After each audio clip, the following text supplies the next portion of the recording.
it says, suppose that y is equal to the inverse sine of x, much like the examples we just did on the warm-up. Find dy dx using implicit differentiation. Well, at this point, do we know how to take an inverse derivative yet? Yeah. No. We do not know how to take the inverse derivative of sine. We don't have a rule for that yet. We're going to find our rule. So how could you get rid of arc sine in this case? How do you get rid of an arc sine? What could we do algebraically that would be legal? What? No, 1 over sine is not arc sine.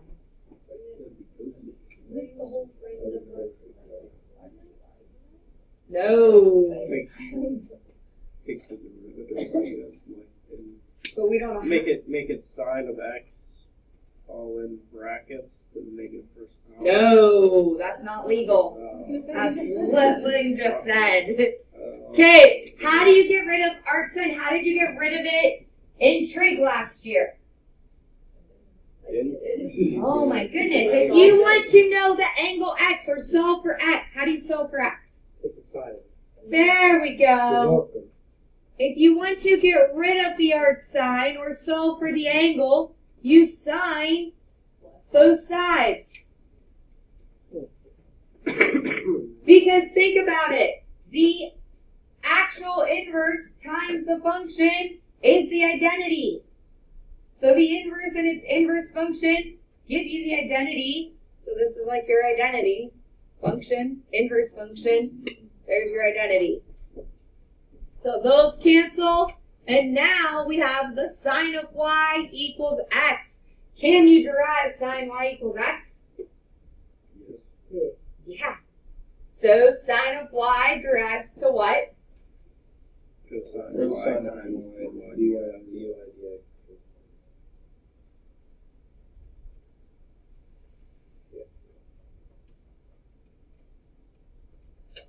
So dy dx equals?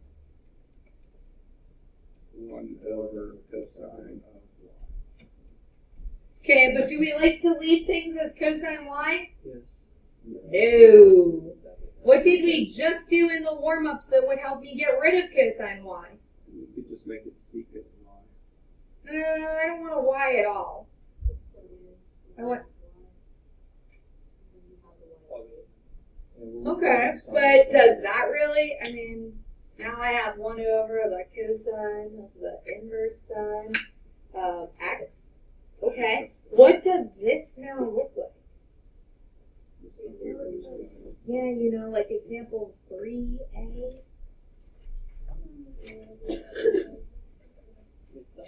Oh, it does, doesn't it? Oh.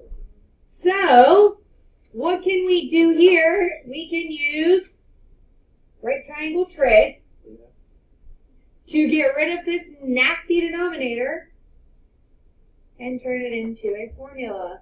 So remember, SOHCAHTOA isn't going away. Here's your little theta. So if the inverse sine is equal to x, that's like saying x over 1 is here again. So what's your adjacent?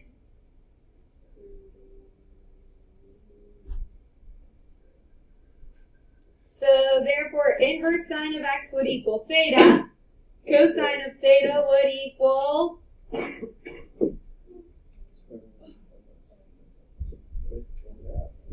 so we get 1 over the square root of 1 minus x squared. Whoa. Wow. Guess what? That is the derivative of inverse sine. We have to memorize that? Oh, yes. But wait, there's more. So, by definition, this is equal to dy dx, right? The original was y equals inverse sine. So this right here is the derivative of inverse sine. Would the cosine just be negative? Yes.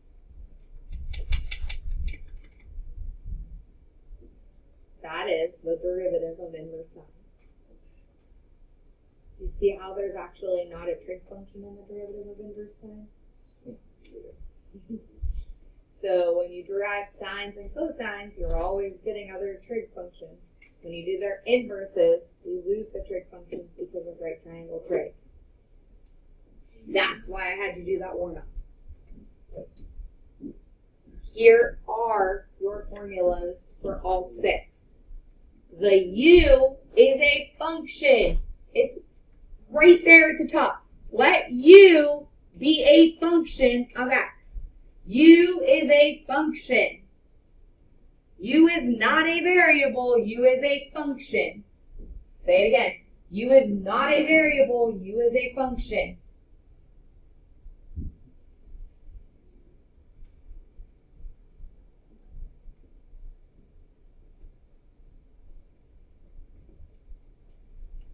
This is a notation note, and then this is the idea that we just used. The inverse and its original give the identity. That is function composition. That is the definition of inverses.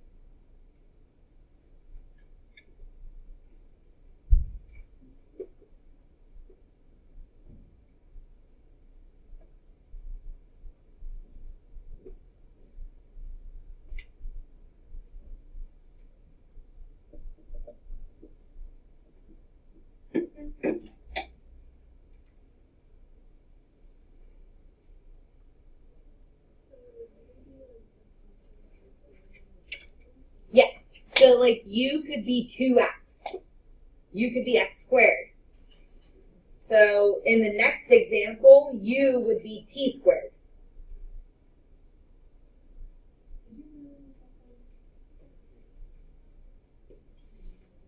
Are we still copying? This is in your textbook too. So like if you, or this is too messy. Is this something you want to memorize?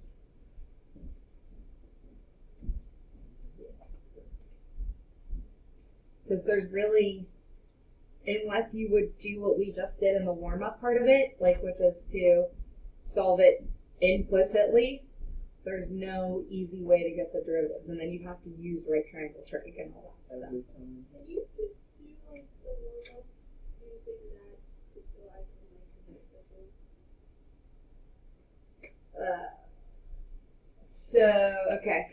Okay.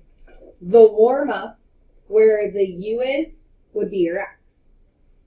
So in terms of this, u would equal x. U prime would equal 1.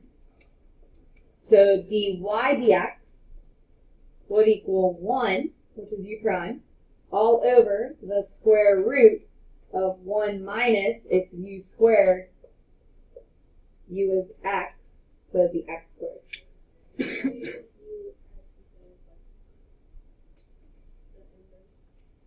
Because the u is only the angle of the trig function. So it's the sine inverse of u, where u is just the angle of the trig function. It is not the entire problem. So if you have something that would say x squared plus 3x on the inside. Pick a trig function. A trig function? For the inside? No, for the outside. It's fine. I just picked one. So you said what? X squared. Plus 3x. Okay. This is your u. Right. It would be 2x plus 3 over. So your u prime is 2x plus 3. So dy dx is negative Right. u prime all over the square root of 1 minus x squared plus 3x squared. That's your answer. I see where it's coming from because we have the proof and stuff. I see. So again, like if this was your, I can do another proof. Maybe not that one because that'll be super gross. But like maybe the next example. This helped you? That's what I was like, yeah, like I can do that. Like it's not hard. I just didn't know where to write it on there. So poor Joel, as we're talking, he doesn't have no idea. You just have to like take a picture of that and send it. Okay, whoops. I erased all my slides. So the derivative of f of t equals inverse sine of t squared. So once again, what's your notation? Now this is f prime t, right? Equals, if it helps you, off to the side, do the u and the u prime. So you don't make that error. Say, all right, well, u is t squared. If it helps you, you could even say, okay, u squared is t squared squared. And then you can say, all right, what's u prime? It's 2t. Those are the three key pieces you need to plug into the formula you need to know. So then your inverse sine formula is u prime, so 2t, all over the square root of 1 minus u squared, which is t to the fourth. You have to simplify the power to the power. They'll never give you a multiple choice answer that has this, so you need to know how to simplify t squared squared, which is t to the fourth. Okay? Example 5.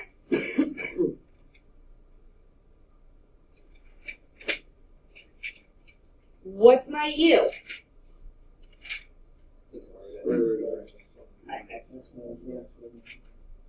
So what's my u prime? 1 over 2 square root of x plus 1. To the negative. 1. That's what the 1 over. Oh, 1 over 2. Okay. Times, which doesn't matter in this case, but could matter in the future, the chain rule. Yeah. Just the 1. Yeah. I just want to make sure you remember it's outside times inside. Okay? So if you clean that up, it's 1 over the 2 square roots of x minus 1. What would your u squared be? Because the square and the square root would cancel. So this is a y. You could either write y prime or dy dx. Your formula is u prime, which we said is 1 over 2 square roots of x minus 1, all over. Tangent's a little different. It is all over, yeah, u squared. So 1 plus x minus 1. So what happens to your 1's? And then can we have a fraction and a fraction? So you go multiply by 1 over x. So you get 1 over 2x square roots of x minus 1.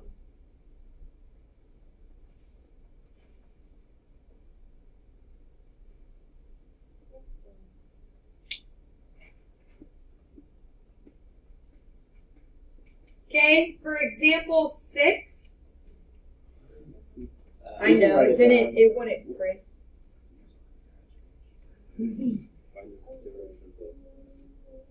You could make it up. No, so example 6. Let's do the arctan of 3x equals y. Doesn't matter if it's written with the y at the beginning or the end. No. U would equal what? Yeah. Du or u prime would equal? And your u squared? So dy dx would be 3 over 1 plus u squared, which would be 1 plus 9x squared.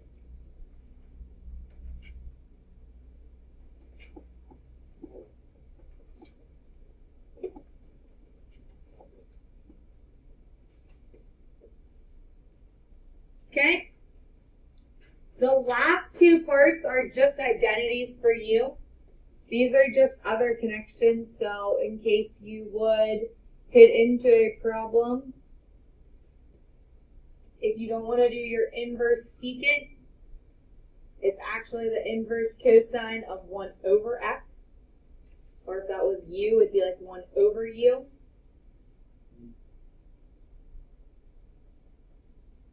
Cotangent's a little more complicated. You have to take into account the asymptote, so it's pi halves minus. And cosecant is crazily enough just the same as inverse sine.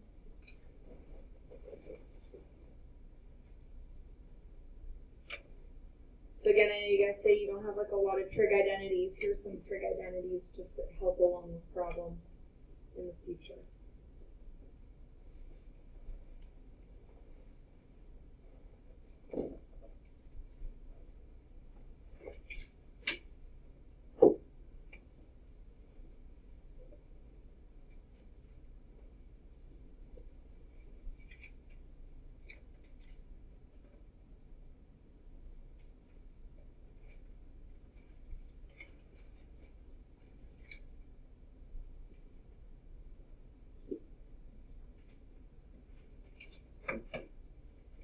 So to make sure we can really understand the triangles, I have some more just straight trig problems on the front of the one paper, and then I have derivatives on the other ones.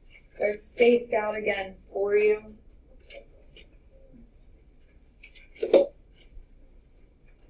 And I did throw on a couple of the old problems so you get more review on just inverse functions. Because you have a long 3-day weekend. I don't want it to be, I don't want you to do it all today. Space it out. Take some time. Do the problem over the next 3 days. 4 days.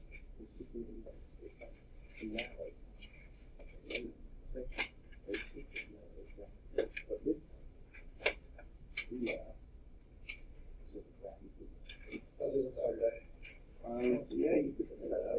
Yeah. Okay. Yes, I got work done today. Can't. Crazy busy. So it's like, hold on, I want to see how it you gotta do this.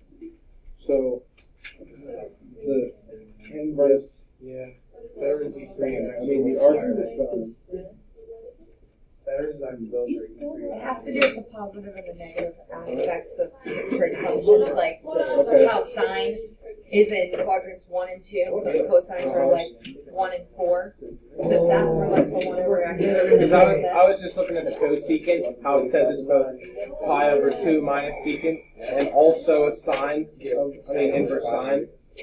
Yeah. That's because So that makes, pi over 2 minus the secant. The secant is 1 over cosine. So like, and then 1 over 2. yeah, like they're different. Like they're like that one's connecting the cosines and that one's connecting. Yeah, sine to sine. You're really good at looking at